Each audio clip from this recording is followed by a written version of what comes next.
Hi there. Welcome to the SoberCircle channel. Enjoy this speaker tape. We are at the point of this conference that I've been waiting for an entire year. I said a prayer about a year ago, and it was one of those, almost like those foxhole prayers, you know, like, please God, I'll do anything if only you'll, and then fill in the blank. I first heard our speaker tonight on a tape that I came into possession of because I was elected to be the tape librarian for the International Advisory Council at the International Convention of Alcoholics Anonymous in 1995 in San Diego. And that library has about 140 tapes in it, and this speaker had more tapes in that library than anybody else.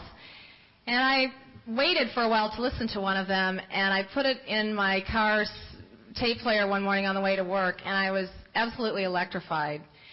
And I just thought to myself, we've got to get this woman for the women's conference. And I had the opportunity and the pleasure of meeting her in May when I went to the Dallas Roundup, and I was as bowled over by her in person as I had been by listening to her on tape. It is my great pleasure to present to you tonight our Saturday night speaker, Lila R. from Santa Monica, California. Would you please give her a warm welcome?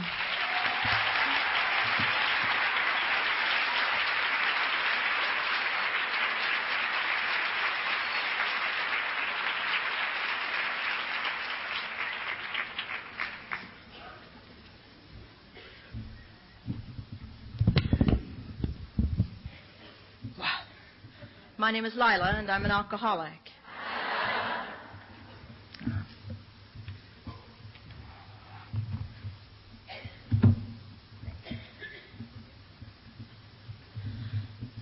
I have to wait until God shows up anyway, so I might as well organize myself while I'm doing it.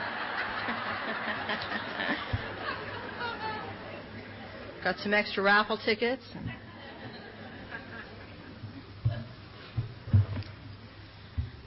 Just to the light. I'll assume it's spiritual. Bless myself or something. I'm looking at Mary's book for one moment because I want to just put chapter 5 in front of me in case I forget the steps and embarrass myself. Could happen. After that chocolate cake, I decided to have a cup of tea. Oh, my God. It hasn't kicked in yet, but when it does, you'll know. Oh, God. Well, I can't find chapter 5, so I don't know what the hell that means.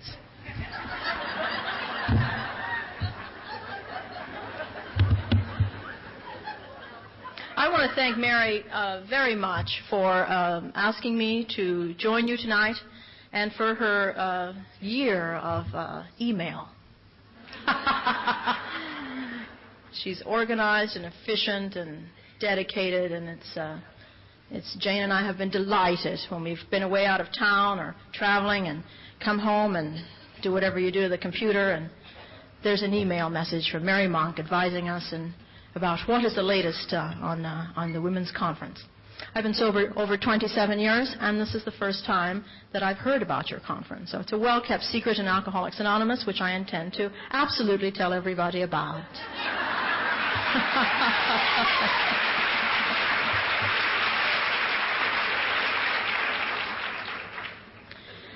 Well, with the exception of Glenn, who we're going to have to ask to identify, maybe you can assume a feminine consciousness or something. I'm delighted to have the opportunity to speak to so many women in one room at one time that are all sober. I have been actually looking forward to wondering what would that feel like, to talk to almost whatever number of sober women. So far, I don't feel a bloody thing. I mean, I need a few minutes to warm up in case you haven't noticed, You see, I believe that I'm the kind of speaker I actually always have been. I've always envied people who get up and they say, my name is so-and-so, and I'm an alcoholic, and this is exactly my story, and they tell the same story each and every time. I don't have that at all. When I turned 20 years sober, or around 18 actually, I decided, I talked about it with God later, but I first decided that my responsibility really was to talk to you about who I am, how I feel, how it is to be a sober woman. Obviously, I drank, or I could not have stood AA for 27 years.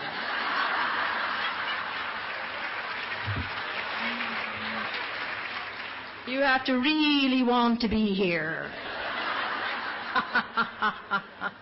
For all of those days and weeks and months and hours when all those personalities precede the principles by a long shot. 25. Let me just organize myself here because I promised the taper I would cooperate.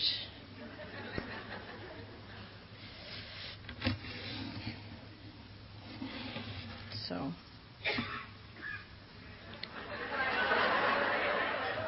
God's on the way. I'm getting ready.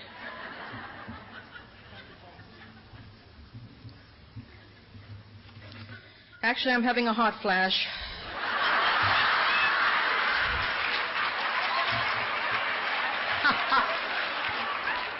I mean, how many times in my sober life am I going to be able to say that at a convention?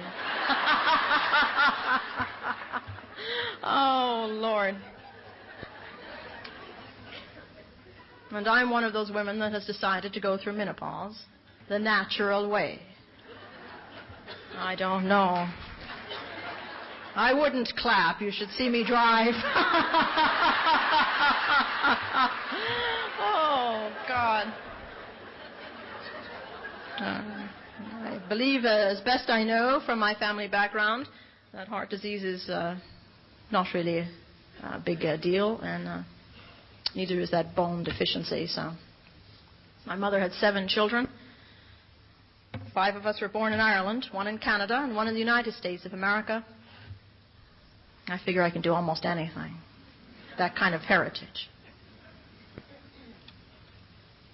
I don't recommend it necessarily, but I don't know. A few months ago I was driving and I found myself, preparing to yell at people, not just because they were doing something, but in anticipation that they for certainly sure would do something. And I would blow the horn preceding what I knew they were stupidly going to do because I could just imagine what they were thinking by the way they were driving.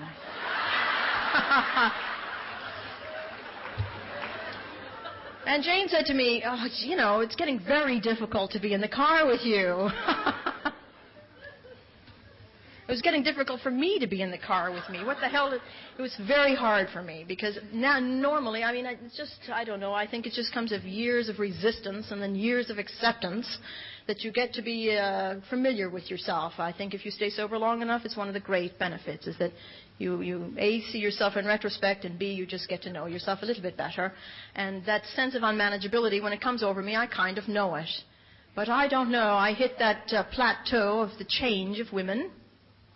And I lost all ability to know I was in complete madness until I was already blowing the horn and crazy. It's just awful. Now, what has this got to do with talking at an AA meeting? Everything. Everything. The fact that I showed up, the fact that I'm here, the fact that I'm talking, the fact that I'm going through the change, the fact that I'm alive, the fact that I breathe, has got everything to do with my life in Alcoholics Anonymous.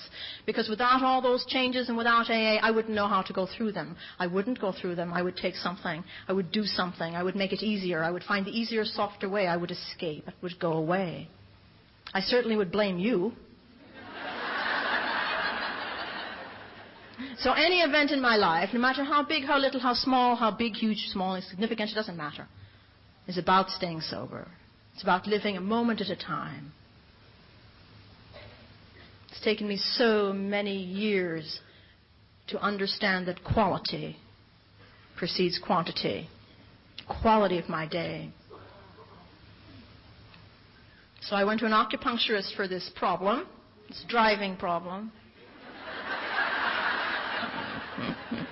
This headache problem and this every hour on the hour wake up problem. And I told her that she had to help me or I was probably going to kill someone. And so now I'm taking this ghastly herbal tea regularly and getting acupuncture treatments once a month, and Oh, I don't know. Since everything is basically psychological and I have a problem with the mind, I can almost make anything that I do acceptable to me. And believe it or not, it's working. Except for the odd little flash, when you least want it.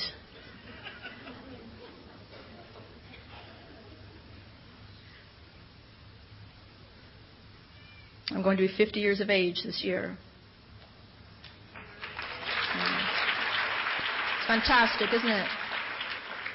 To have lived so long when you were sure you were going to be dead in your early 20s. And to have lived most of my life sober. Incredible. My life has just begun. Now, I've done a lot of things. And I suppose by society standard, I've accomplished a lot. And, I've done all the things you're supposed to do to get all the pats on the back. Made all the money, did all the things, had the power, been the executive, been the fantasy of most women. Not all of them. Just the ones that want to get the hell out of the house. But here I am, 50 years of age, sober, and beginning again. I believe that if you can stay sober for any given period of time, you will get to live as many lifetimes as you want to while you're alive. You no longer have to die, I believe, in order to change and to grow and to do things entirely different. I mean, the miracle of the change of perception is so profound and so huge and so big that I enter my 50th year with more anticipation, excitement, and curiosity than I ever have before. I can hardly believe it myself. If it were not for the program of Alcoholics Anonymous, why, I would not have known what not to do. I have learned in the last number of years how to live by the process of substitution. I have come to understand how to substitute that is painful, the problem that is painful, for the spiritual solution. It's taken so long. When I got sober in 1969 at the Hole in the Ground in Huntington Park, it was exactly what it sounds like. You went down 12 steps. In fact, still having meetings there, and it is the oldest meeting held in the same place in Alcoholics Anonymous. And when I walked into that tiny, weeny little room, it looked as big as this to me. I only know it's small because I was there for the 50th anniversary. I couldn't believe it. So small. But I was so small when I joined AA. I was so insignificant in my own eyes. I was so little and I was so terrified that that room was as big as this ballroom. And there were all these people in there, and they all had names like Tex. And they were like big, huge belts, big silver things with cowboys and horses and stagecoaches and things on the belt. And really. And then there was this guy, however, that was a friend of our family's for many, many years. His name was Duke, and he always wore a suit. Morning, noon, and night. I think he slept in the thing and got up. Never saw him without a suit. Duke Carson. I will be forever grateful to Duke Carson. And that's how I ended up one night, the Hole in the Ground in Huntington Park. How I got there is really not that important. I mean, everybody's got their story about how they got there. A couple of days before I got there, my greatest friend had stopped being my greatest friend. Alcohol had stopped working for me. I could not get sober and I could not get drunk. I was the kind of alcoholic, simply, that drank anything that was brown. When there was nothing that was brown, I drank anything that was white. When there was nothing that was white, I drank anything at all.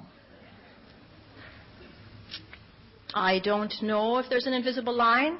I don't know if I was born an alcoholic. I don't know if I thought myself into it. I don't know if the disease took over, and I could care less. I only worried about that in the first few years when I was trying to half figure out how to get the hell out of here. But now that I've decided I want to stay, I don't care what it cost or what it's like or what happened for me to get here. If there is an invisible line, I don't ever recall crossing it. And if I did, it was when I was probably 3. I used to love to have a bottle of stout, Guinness's stout, with my Uncle Neil. Well, he liked it too, so I'd always have 2 Guinness's stout with Uncle Neil. They put sugar in it, you know, very good for you when you're a child in Ireland. Does something for the stomach. I don't know what it did for my stomach, but it gave me the ability to drink like the rest of them. Was that when I became an alcoholic? I don't think so. Something had gone on, though, because years later, when I was in, Canada, the United States, I used to like to set up an ironing board and serve my little friends my mother's brandy that she had for the priests. So already, before I ever really got into the thrust of my disease, I had all the accoutrements already ready, you know, setting up an ironing board. And, you know, the level of us, it was great, really. You could just graduate as I grew up.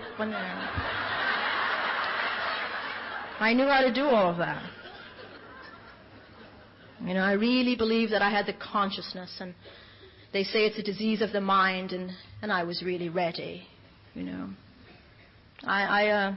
I don't necessarily think that there's normies and alcoholic. I mean, you know, there's people out there, we all have problems. I got over that. They're a different thing a long time ago when I realized we're really all the same. The difference was I chose to solve my problem with alcohol. They just go stark raving mad all on their own. I don't know. I think I had the easiest, softer way there for a lot of years. In fact, you know, I used to joke about it, but I know that it's a truth now, that if I had not been drinking, I probably would have lost my mind. I certainly would have perhaps considered killing myself. So it was a very valuable thing for me for quite a while, really. I used to start to drink to relax, calm myself down, because after all, I was dying from sort of 2 diseases at the same time there for a short time. The disease of potential and the disease of alcoholism were running neck and neck. So I had to have a drink just to calm down, keep myself calm, so that I could think, so I could react better. In fact, I had some of what I used to think were my most brilliant moments when I was completely gone. I regret that I've never remembered what they were, but I could feel that they were brilliant. I knew just before I went out that there was a brilliant thought there. In fact, I was really able to identify a profound spiritual experience by knowing how many I had while I was drinking.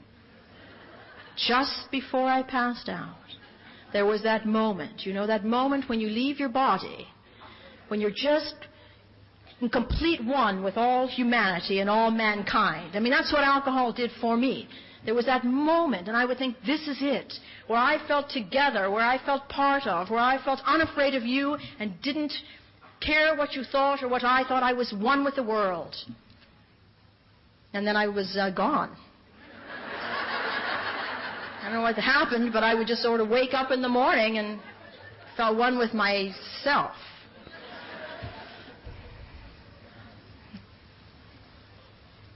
So the 2 days before I joined Alcoholics Anonymous, I was unable to move my neck. I was unable to move my head to any side. I was suffering from alcoholic paralysis. And through a series of events that are really profound now, I ended up at the hole in the ground in Huntington Park. And there they all were. And I decided immediately that I was only going to stay for a short period of time. I was just going to stay until my fear went away. You see, I was so terrified that I would drink, I had to go to AA. I was afraid to drink right then and there. I needed to just get myself together first. I only stayed because I was afraid. I didn't feel a miraculous touch on the shoulder or a big light or anything. I only went because I knew that if I didn't go to the meetings, I would drink. And I couldn't drink just at this time.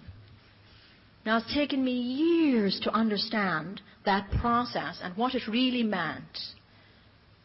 That my prayers had been answered while I was down on the bathroom floor. In my drunkenness, I was heard. In the unconsciousness of a blackout, I was heard. When I would be coming out of that blackout, I would say,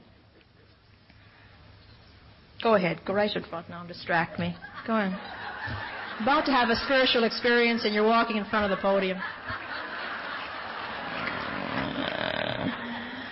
As I was coming out of that blackout, I would say, God, help me.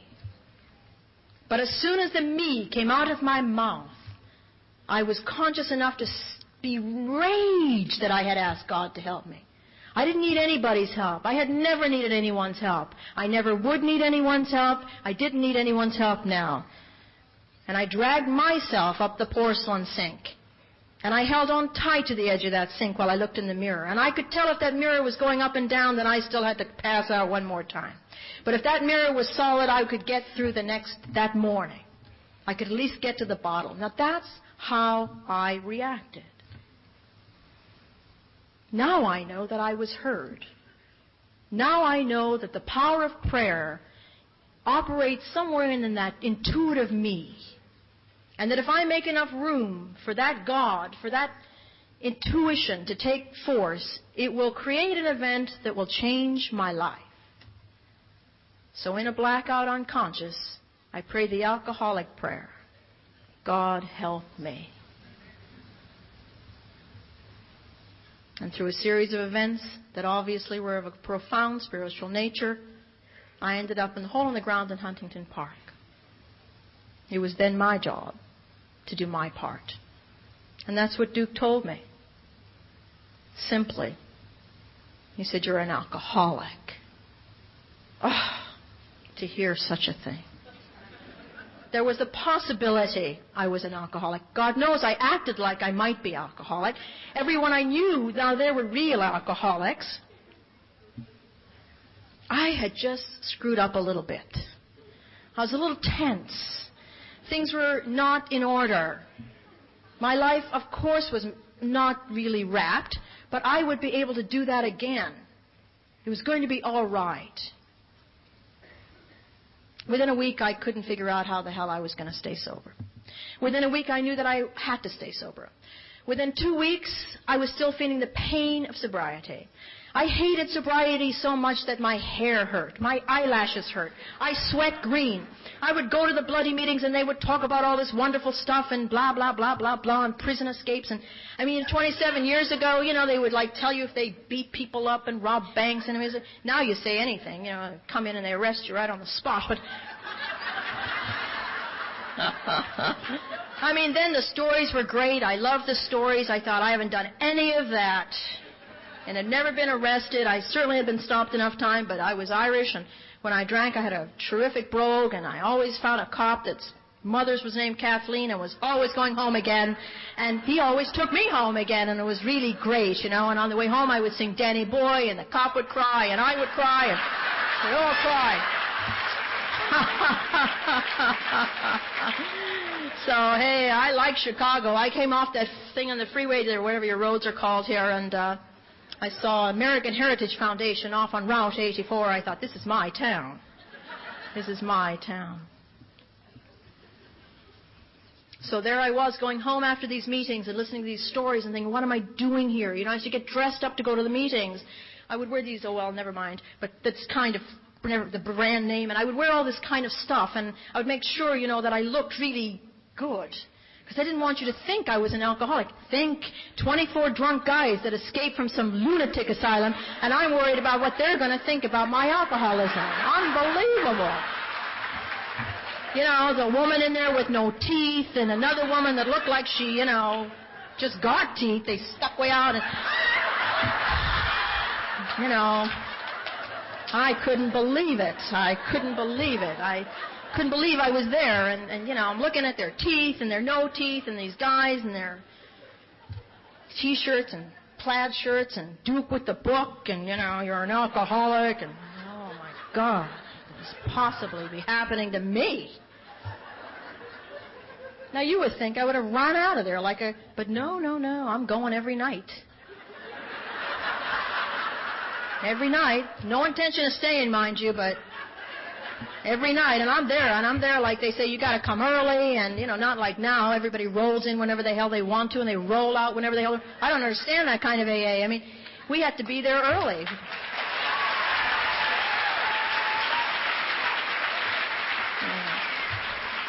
If we didn't get there early, we did not get the meeting before the meeting, where they told you what they wanted you to do for the whole next day. And then we got the meeting, and then you couldn't just dash out of there because somebody had an ice cream cake or some other godforsaken thing that they made you eat.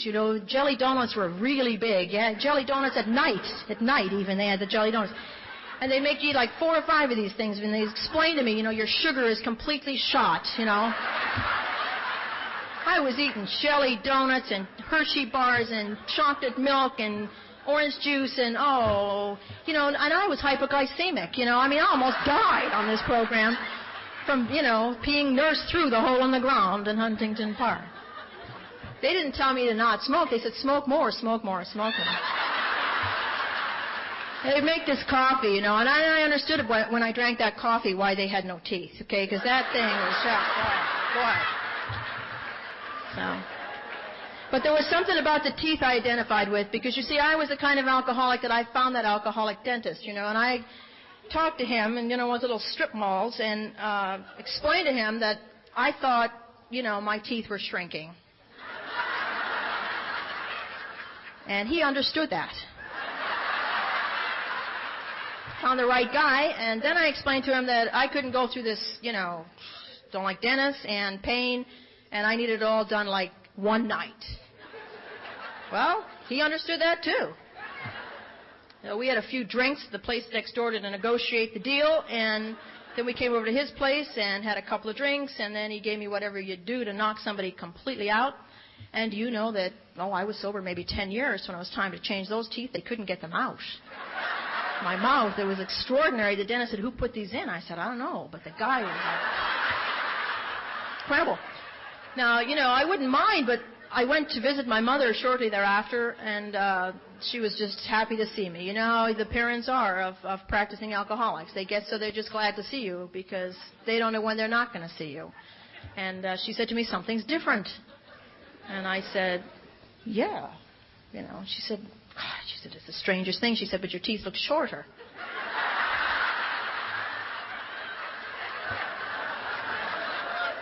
So I kind of identified with the lack of teeth and all that at the Huntington down there, and I started to identify with these prisoners and who'd been to jail, and I started to identify with wanting to rob a bank. I had a little financial insecurity. And I started to have, a real kind of like kinship developing with this group, and Duke would drag me back in the side area there where they had a kind of a kitchen. If you were really special, I was really special, because he knew my family. And, it's not what's who you know, even in AA, we can say. But there was a little throw-up room right behind there, too. And I found out later he just wanted to keep me close to that room because I was new and they just wanted you to be, appropriate when you suddenly decided that it was all over. So I was in that little room a few times, actually. It was a really wonderful experience. And when I would come out of the room, that's when you're really surrendered sober, after you've had a good physical upset. And that's when Duke would grab me and open the book, like I cared what was in that book. And he would say, you're an alcoholic, and there's 4 things you have to do. Because you're the kind of alcoholic that has to stay sober for the rest of your life. Oh, I could barely get home. And the guy's talking about the rest of my life. But you see, he was right. I am that kind of alcoholic. I have to stay sober for the rest of my life. How I do that is one day at a time. For the rest of my life, I allow no thought. I have had the good fortune in my sobriety to travel this world, to be a lot of places, to be in a lot of places where alcohol is served and phenomenal desserts and built in great little monumental things and poured alcohol all over them. And I have to tell you that I have never had a dessert where I have not questioned the chef. And I don't care. I check everything. Because I was the kind of alcoholic that if you came to a party at my home and you were sober, I did not want you there. And if you insisted upon staying, I got you drunk. do you think for one moment that I am not going to be cautious about my sobriety when there's people like me out there? And so I know that I must stay sober for the rest of my life, and I have gone to great lengths to make sure that I do. I heard all those things, if you don't want to slip, don't go where it's slippery. So simple, so profound. Does it affect my life today? Of course it does. If I don't want negative thinking, if I don't want to go into that depression that I am prone and have had in my sobriety, if I don't want to go to those negative places, then I don't go into that negative world. I catch myself and I stop. And I say to myself the same thing that I said about the disease of alcoholism as it pertained to my physical illness. For the soul sickness that comes upon us now, I am powerless over whatever it is, and my life is unmanageable. I can be powerless over a fly bugging me, buzzing around. I am so trained in understanding that there's nothing I can do about that I now refer to the first step for almost anything that happens in my life. It's a natural instinct for me to say, I am powerless over this thing, because I feel that unmanageability. I feel that unmanageability. He said, you cannot drink no matter what. Oh, if I had known what the whats were going to be. The sadness and the death and the things that life presents one day at a time. I have had great sadness. I have had great sadness that I was able to resolve, and I've had great sadness that I was able to resolve. I've had grief. I've had grief that stayed with me for years until I could forgive myself over the death of my brother who died from this disease. I have had sadness and upset, and I have not had to drink. And I have had something even more significant than all of that happen to me. I have become excited. I have had joy. I have had success. I have had happiness. I have had good things happen to me.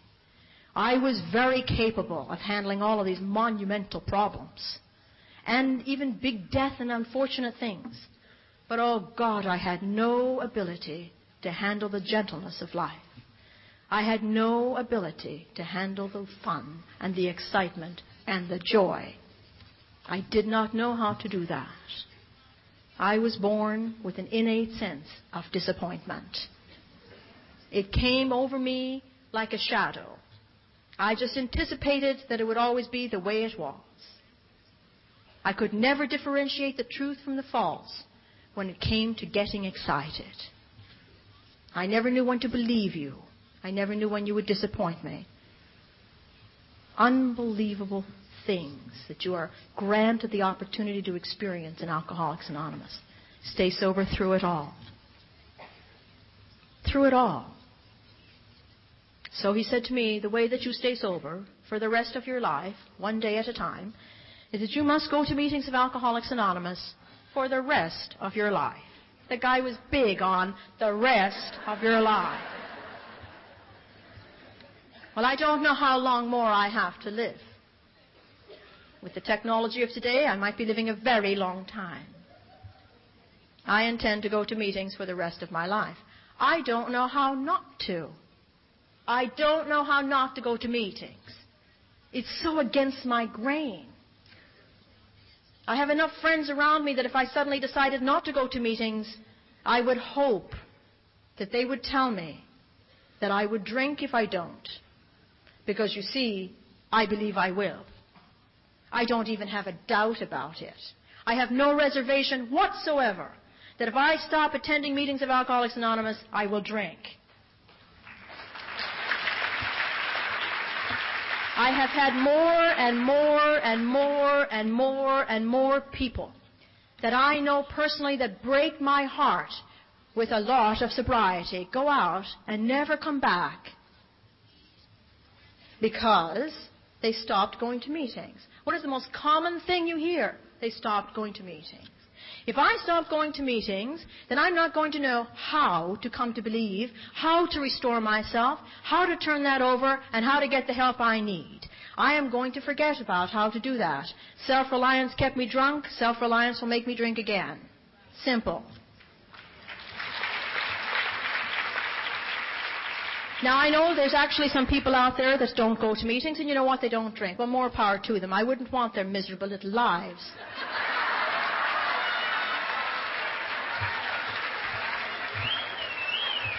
My first judgment openly of the evening. I like to know that I'm human. You know, it keeps me in balance. The truth is, I don't know about their lives. The truth is, I convinced myself 27 years ago that if I don't go to meetings, I will drink. It's a self-fulfilling prophecy. I know that. Besides, I went to meetings at the beginning because I needed to. I stayed until I wanted to go.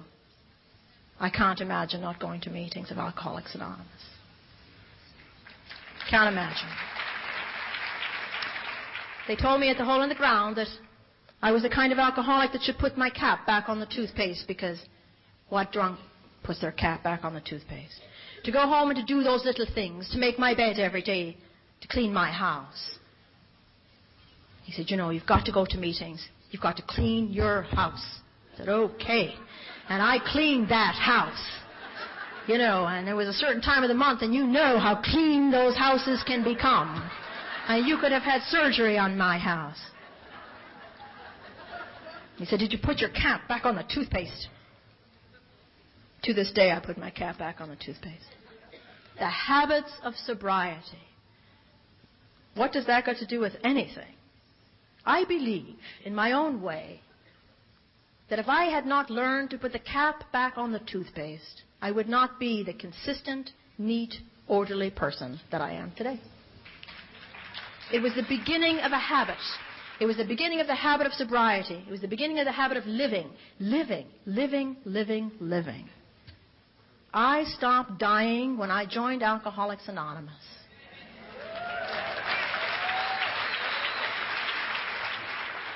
I started living fully when I stopped blaming you for me not being able to. And I was sober when I blamed you. And I was sober when I went back out there and created my own destiny. And I was sober when all those things happened to me. And I wish it all for you. I wish you every mistake you can make sober. I wish you the opportunity to get back up on your feet. I wish you happiness and sadness and joy and all of it. Because isn't that how you find out how big your God is?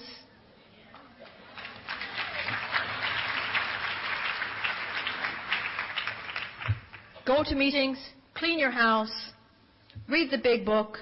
Don't come back and tell us what you think.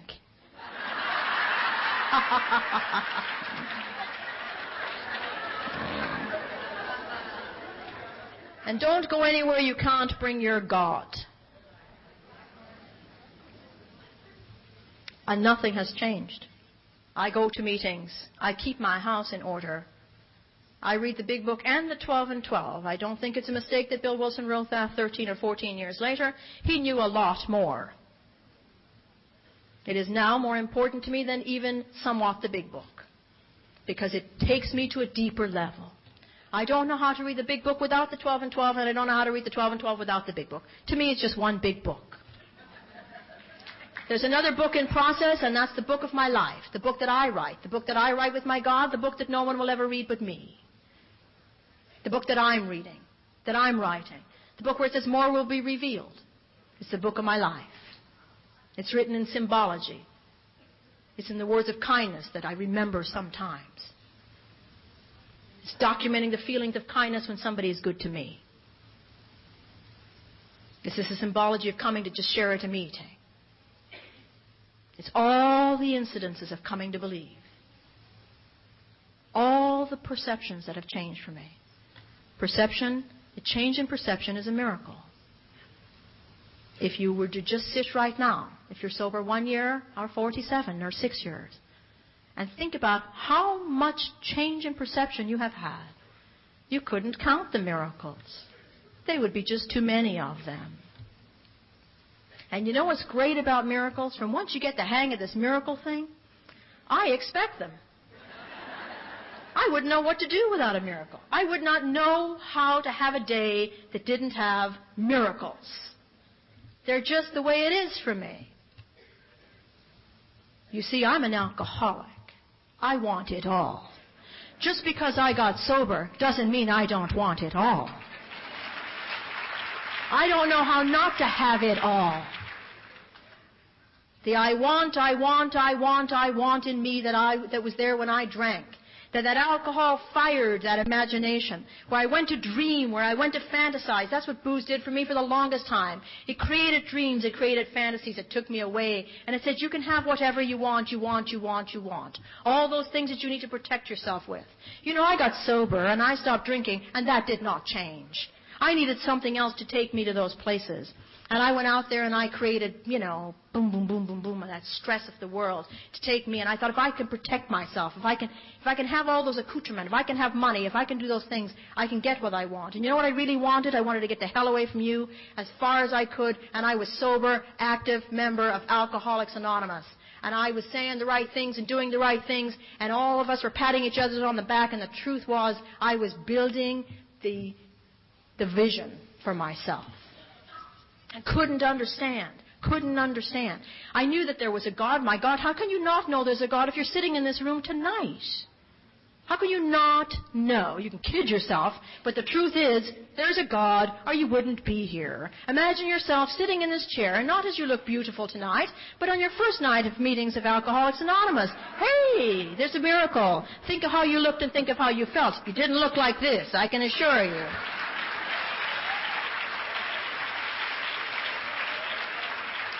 You know, what are you doing in Chicago?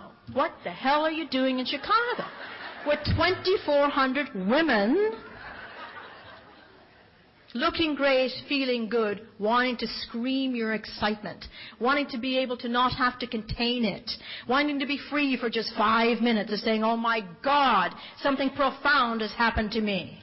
Something huge has happened to me. Maybe they don't all understand outside of AA. Maybe my family and my husband and my children and my life and my lovers and my friends don't understand. But in the rooms of Alcoholics Anonymous, we understand.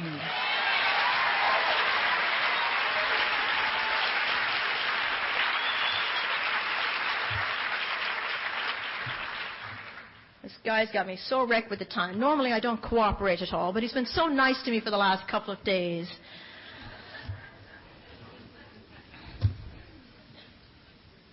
So there it was, the beginning of my sobriety. The 4 things that I do now, I did then. Put that cap back on that toothpaste. Make that bed so you don't get back into it.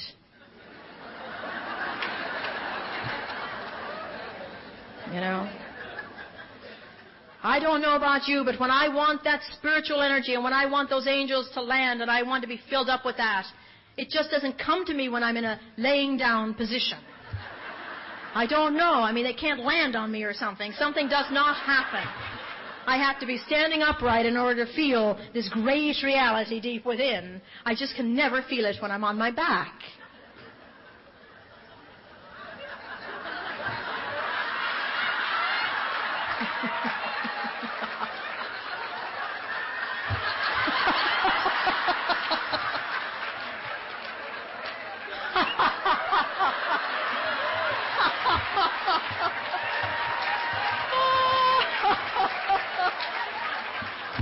Not necessarily so.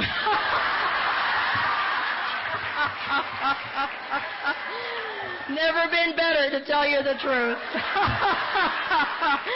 I am there now. All there. Wanting to be there.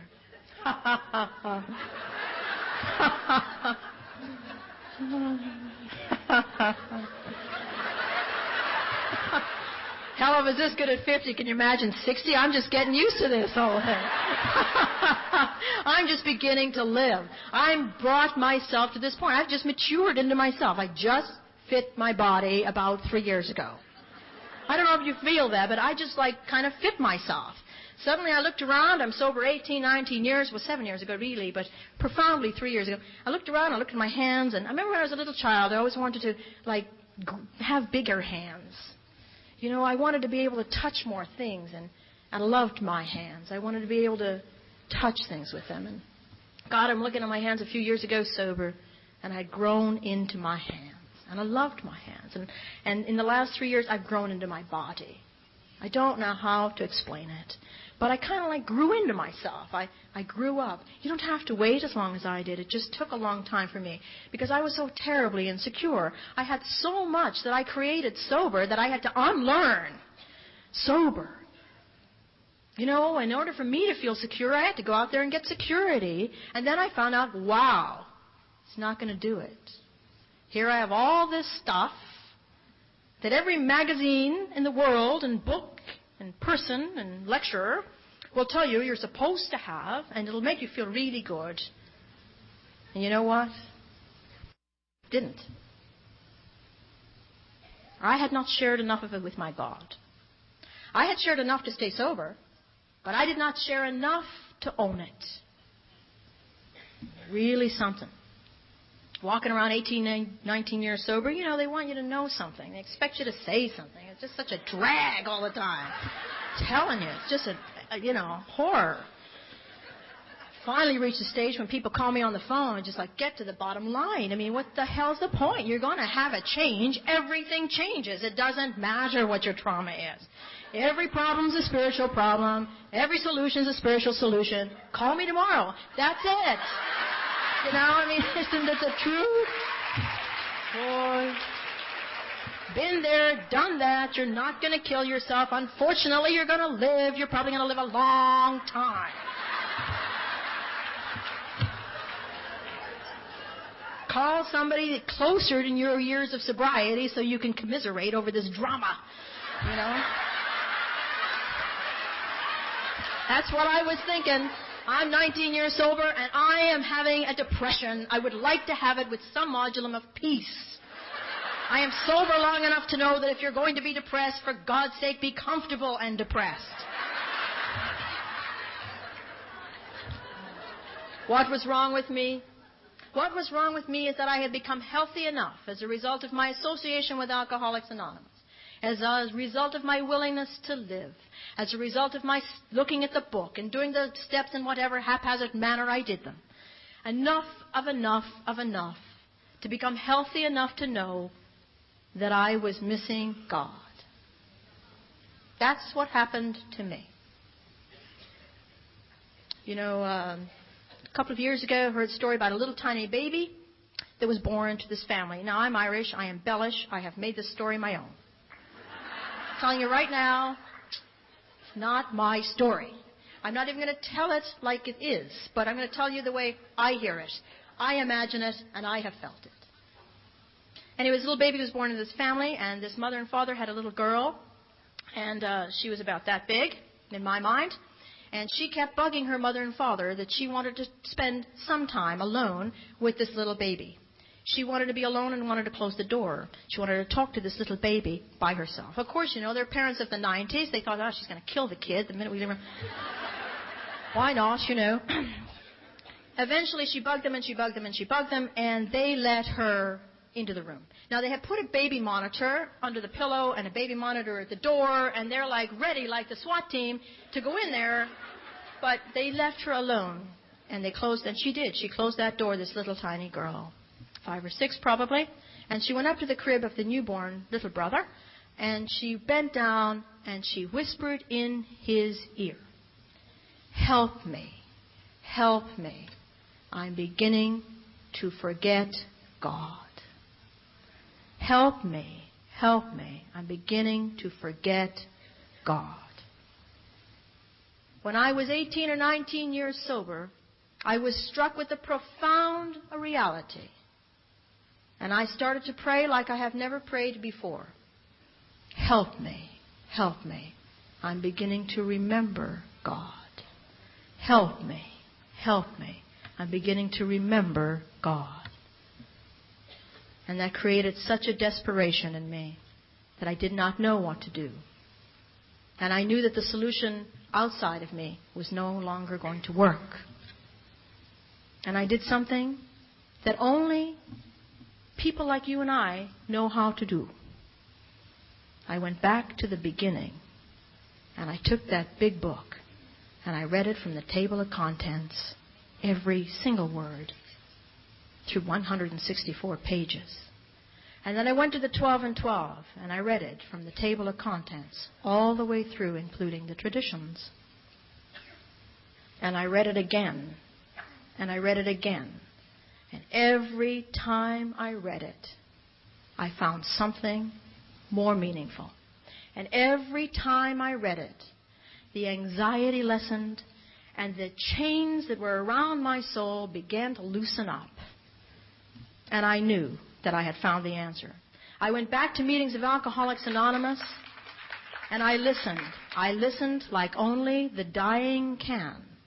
And what I was dying from now was a disease that we all are touched upon, if we are honest, sober. Soul sickness. A soul sickness. And I listened, and I listened, and I listened. And the newcomer and the old-timer, whatever they said, healed me. They may have been talking about their problems and their alcoholism and their whatever, but they were talking about their search for God. And it was no mistake that that's what I needed.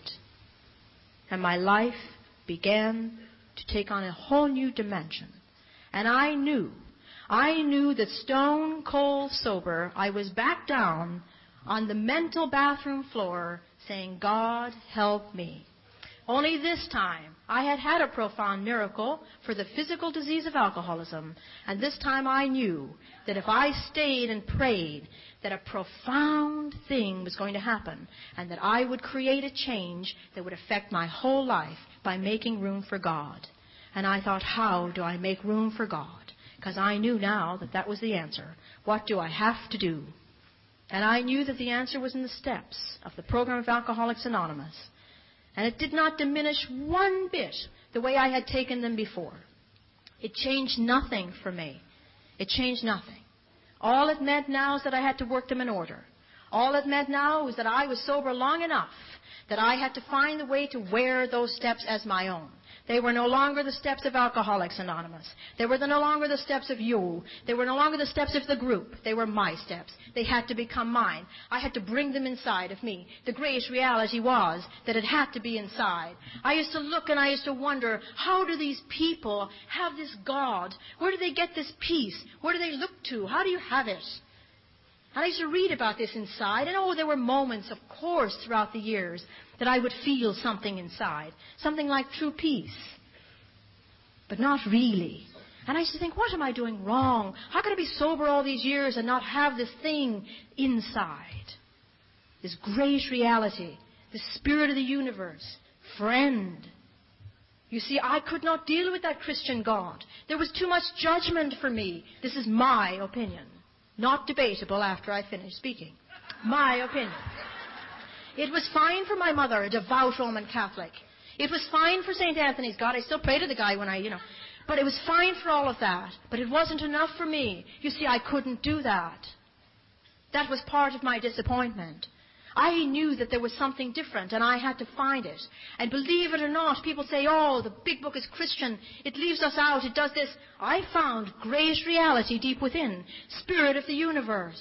Friend. What a way to describe God.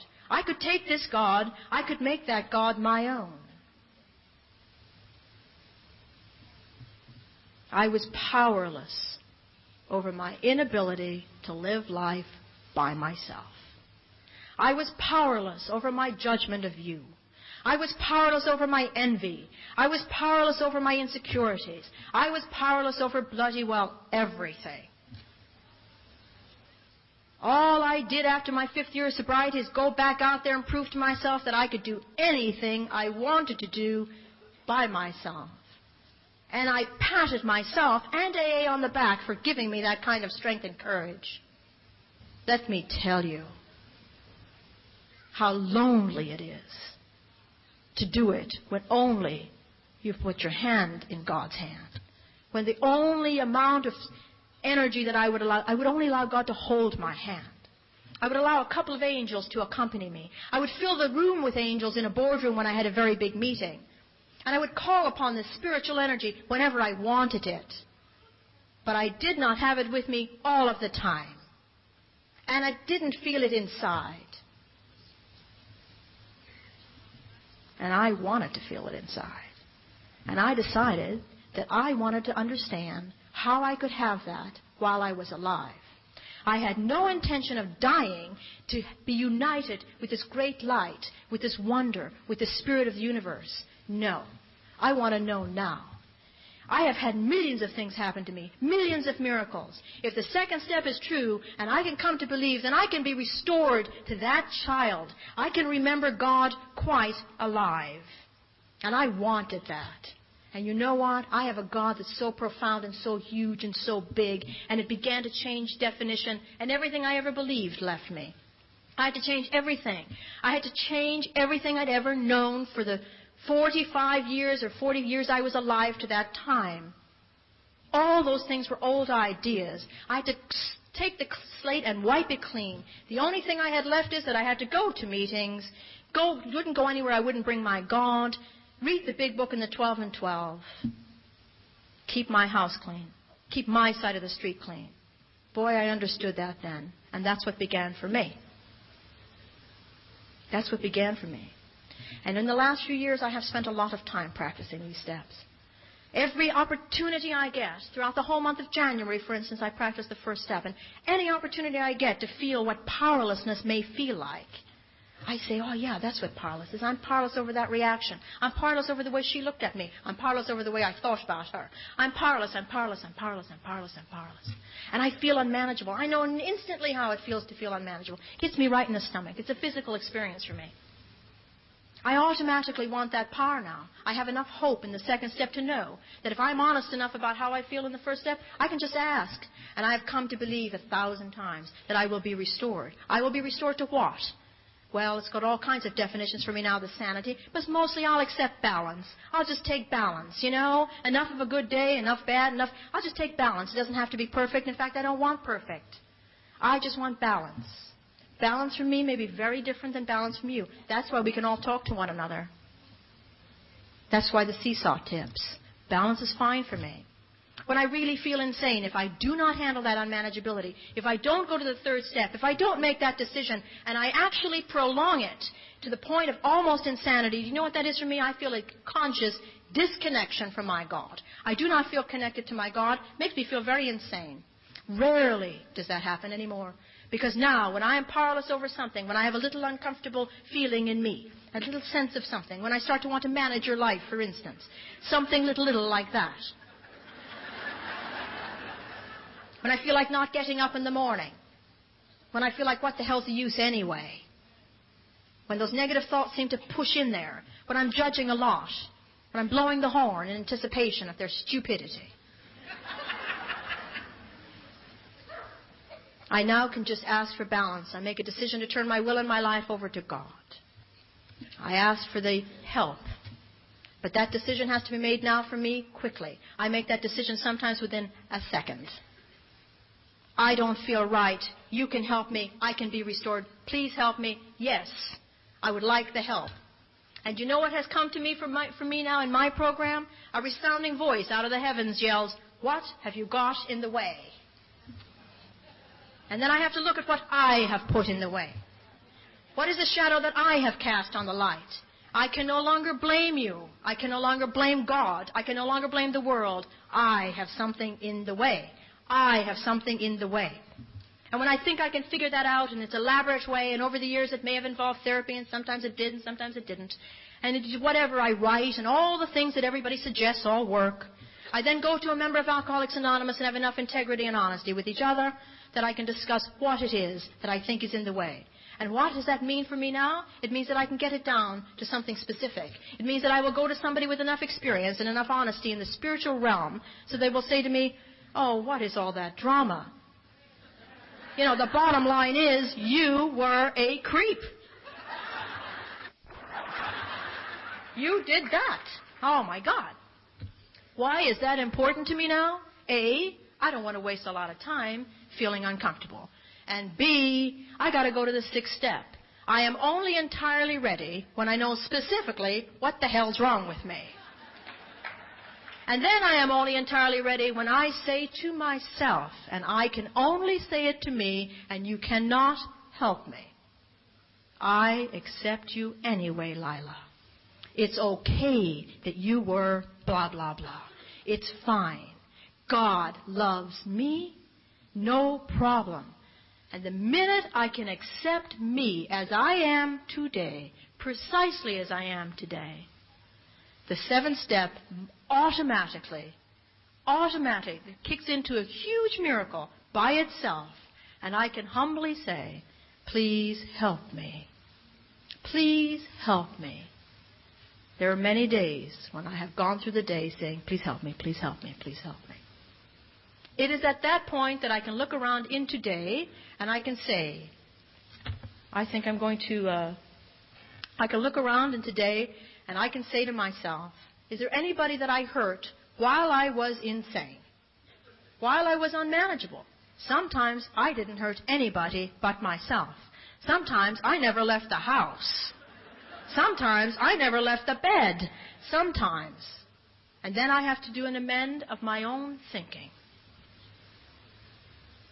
So the steps work very personally, very intricately, very involved way. So now I'm at 10, and it's so easy. I'm powerless over X.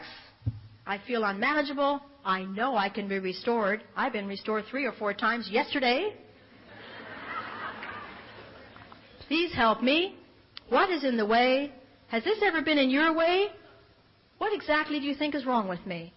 God, this is what's wrong with me. It's okay. I'll get over this too. Can you help me? I'm really sorry if I was in a bad place yesterday and interfered in your life. That was really none of my business. Okay, we're okay again. That's my life. That's how it functions. During the day or at night, before I go to sleep, most nights, not every night, most nights, I write a letter. Dear Great Spirit. And I date it, whatever today's date is. I only live today now. Yesterday is over. Tomorrow has not come. Today is the rest of my life.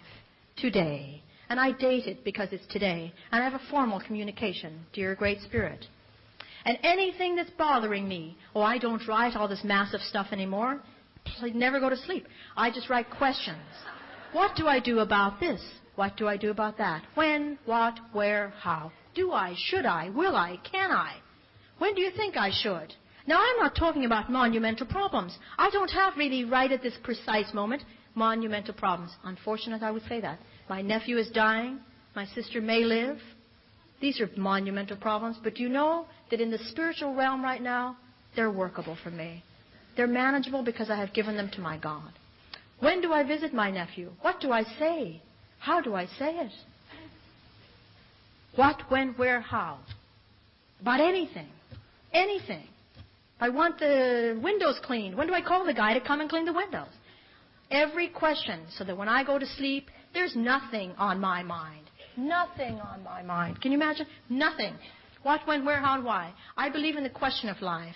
I spent 19 sober years creating the answer. What did it do for me? Separated me from my God. What does the question do for me? Puts me in memory of my God. Makes me remember that I have a God. I ask, I ask, I ask, I ask. Says somewhere, don't ask for anything. What crap? I'm not asking for a Mercedes. I'm asking for help. And I ask, and I ask, and I ask, and I ask, and I don't know how not to ask. And throughout the big book it says, receive, receive, receive. The word no one ever talks about, particularly women. The broken part of us, the receiving part.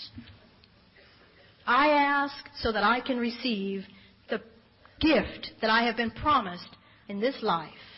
The gift of help from my spiritual universe. The gift of help from the silent world. The gift of help from everyone that's gone on before me. The gift of help that is constantly and forever there. I ask to make room for the answer. And I go to sleep. Now, I don't know what you do when you sleep, after you've had your glorious moments at 50. But I'll tell you what I do when I sleep. I close my eyes after I throw this piece of paper away. And I expect that I will be taught, that the answer will come to me, that God is already working, that my angels are talking to your angels, and you are going to appear in front of me tomorrow, and you will tell me exactly what the answer is. And it will come in the form of a person, place, thing, event, or an article in the newspaper, or an AA meeting, or something. And all I have to do is get out of the way and do nothing Do nothing. The most spiritually profound thing I've ever done sober since I've been 20 years sober is nothing. It is so hard to do nothing. Nothing. Nothing. God help me and do nothing. My God yells from the heavens, get out of the way. Stop it so we can help you. Do nothing so we can get in. Stop thinking. Get rid of those thoughts. Make room in your heart. Make room in your soul. Get healthier in your body. Get in balance, Lila. Get to a meeting. Get out of the way.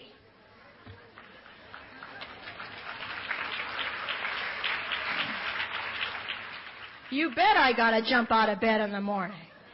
I don't know what's gonna happen when I get up in the morning anymore. I'm expecting a whole bunch of stuff. And I believe I'm going to get it. How does a child born in Ireland who believed in disappointment, who was disappointed, who had all those things happen, who left that country, who saw the death, who saw the separation, who had abandonment issues that would make the books on these psychiatrists shrivel in their seats? What happens to these children? What happens to these people when they join Alcoholics Anonymous, when the booze doesn't work anymore, and they stop talking about their problems, and they start living in the solution? When they start putting their cap on the toothpaste, how does it happen that by making your bed you get up? How does it happen? Because in a deep depression you answer the phone because another member of AA calls and they're going to kill themselves and you got to help them first before you kill yourself. How does that happen? How do you go from being a person who has to have money and property and power? When I was a little nothing, I wanted to be a bigger nothing. And when I was a vice president, I wanted to be a president. And when I was a president, I wanted to be a CEO. And when I was a CEO, I wanted to be the chairman. And when I was a chairman, I wanted to own the goddamn place. And you know something? I did all that. And guess what? Nothing. Nothing. I was moving too fast. I didn't make room. I forgot. It didn't do it for me. It didn't fix it.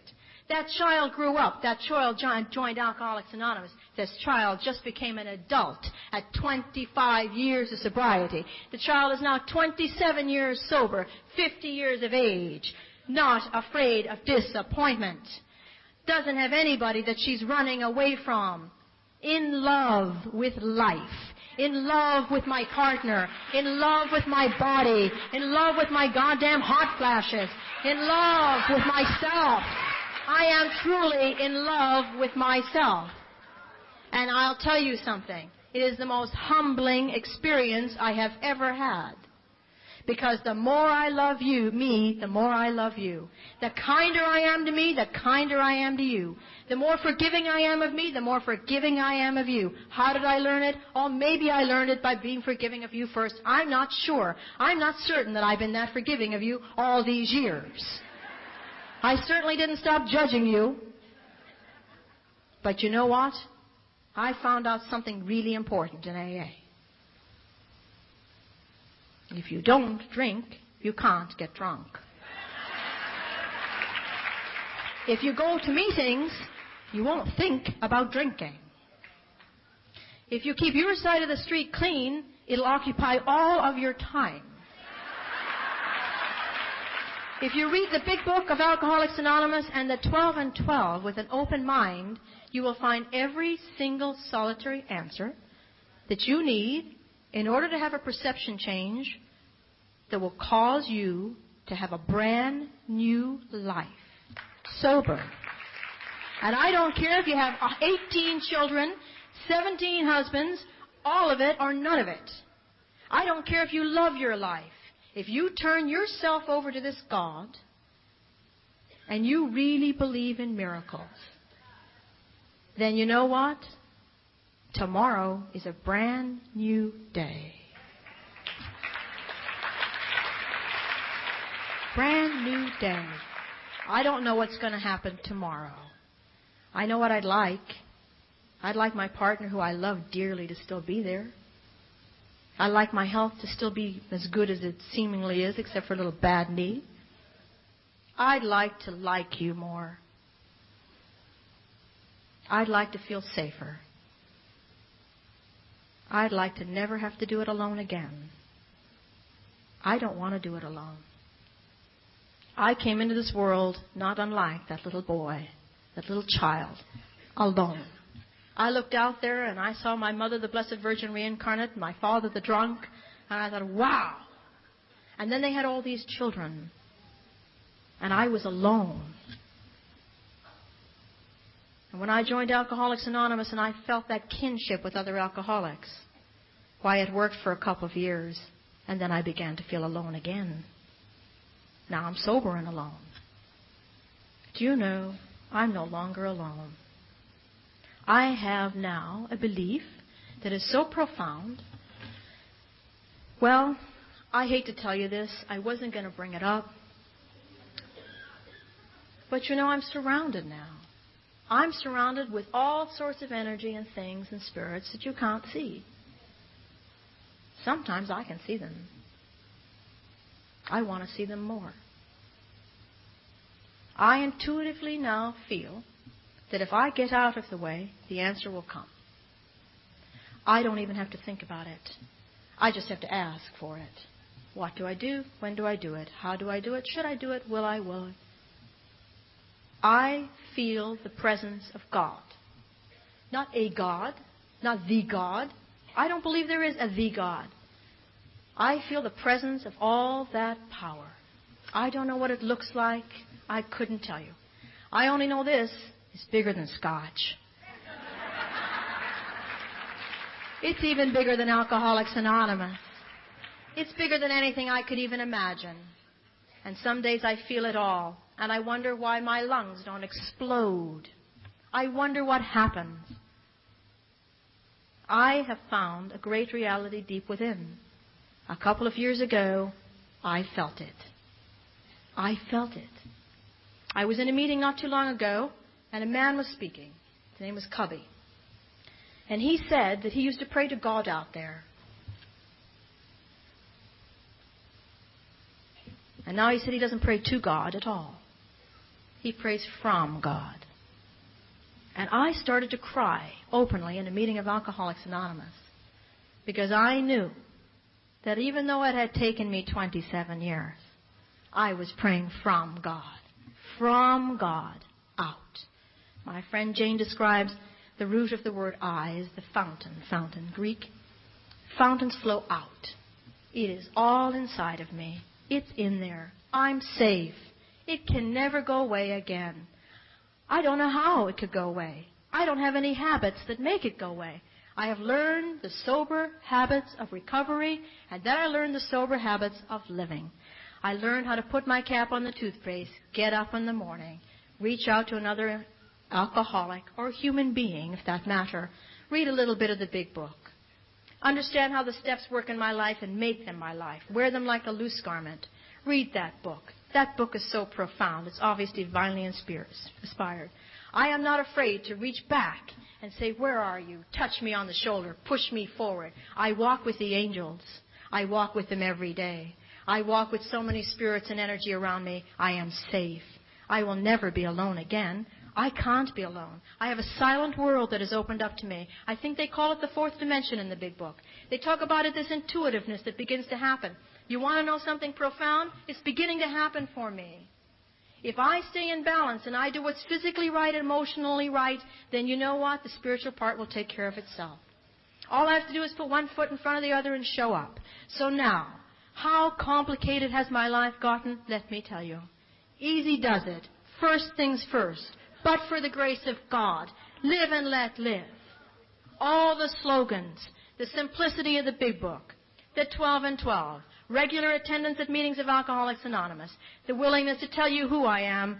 This is the best I could possibly be, this precise moment. I cannot get any better. I can't imagine it. I am the best woman I have ever been. I am so grateful to be alive.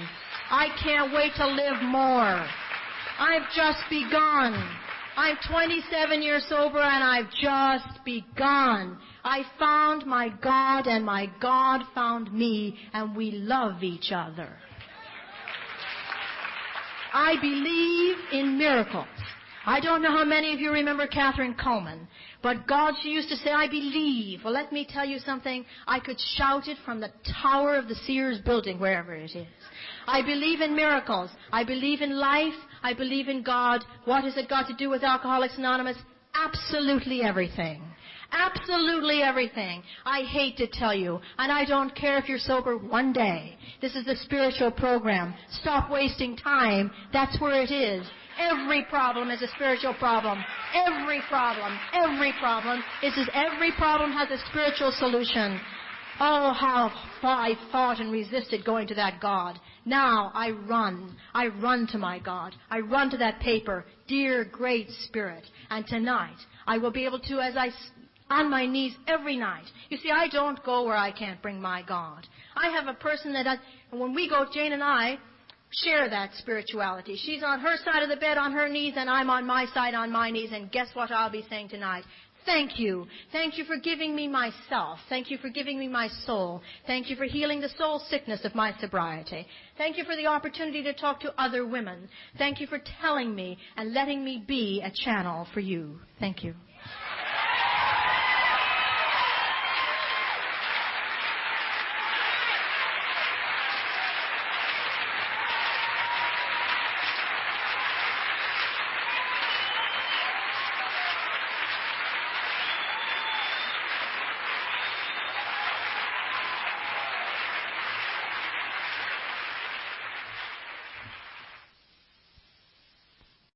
Thanks for listening. Please support the channel by liking and subscribing.